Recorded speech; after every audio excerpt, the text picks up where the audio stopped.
One of the important advances in the field of domestic violence has been research on how exposure to violence affects children.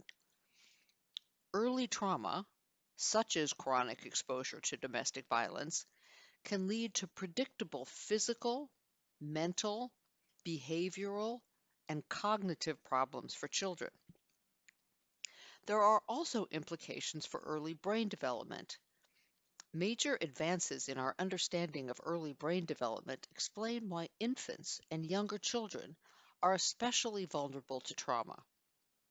The good news is that strengthening children's relationships with the non-battering parent and other supportive caregivers, such as home visitors, are protective factors. These relationships can help children cope with the stress of living in a home with domestic violence and heal from trauma.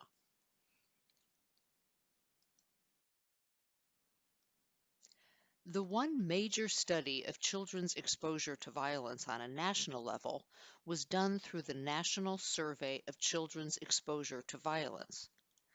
This survey examined various types of violence, including violence in neighborhoods, peer-to-peer violence, violence against children by adults, dating violence, and violence in the home, including sibling violence, violence against children by a caretaker, and domestic violence. The survey involved 3 rounds of data collection in 2008, 2011, and 2014. Around 4,000 children were surveyed in each round.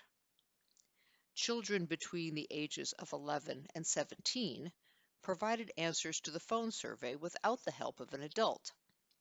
For children 0 to 10, the parent answered the questions for them. This is one challenge with this study's methodology.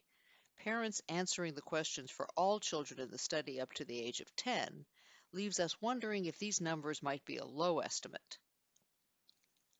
Yet, even with this limitation, the survey still found that up to 10 million children in the U.S.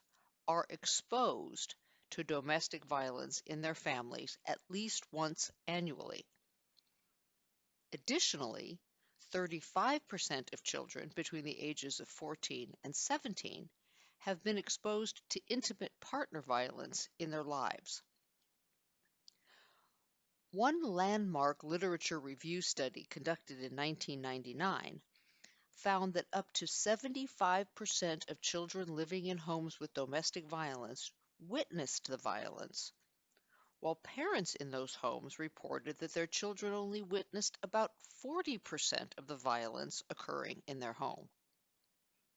However, a more recent study from 2008 found that of the children who bore witness to the violence in their homes, 90% actually saw the violence, as opposed to just hearing or seeing its aftermath, such as a mom with a black eye.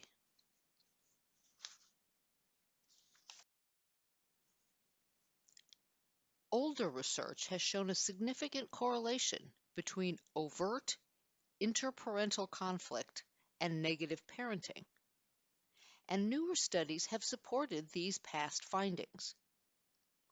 Some of the conclusions from these studies and other similar longitudinal studies have led researchers to believe that distressed parents are often left with a reduced capacity to effectively manage daily challenges in rearing children. This research indicates that disharmony, conflict, hostility, and other negative mutual interactions of significant others tend to leave adults angry, frustrated, depressed, and unable to cope well. Parents in these situations often displace their intense feelings onto their children, something also referred to as the spillover effect.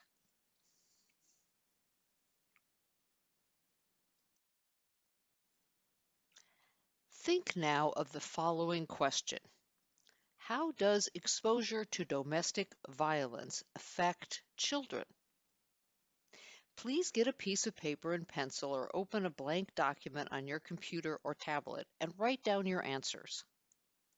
Think of the impacts related to physical effects, behavioral changes, their emotions, or how children may feel, and how it may affect the way they think, or their paradigms of gender, relationships, and violence.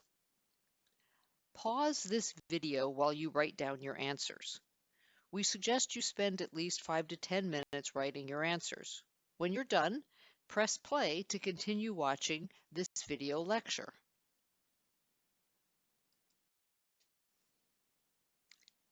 Take a moment to read through all the possible impacts of domestic violence on children listed on this slide. Compare this list to your own. What did you leave off? Is there anything that surprises you? As you continue through this section of training, you will learn more about some of these effects. And remember, if you're feeling overwhelmed by this content, please take self-care breaks and feel free to reach out to the trainers.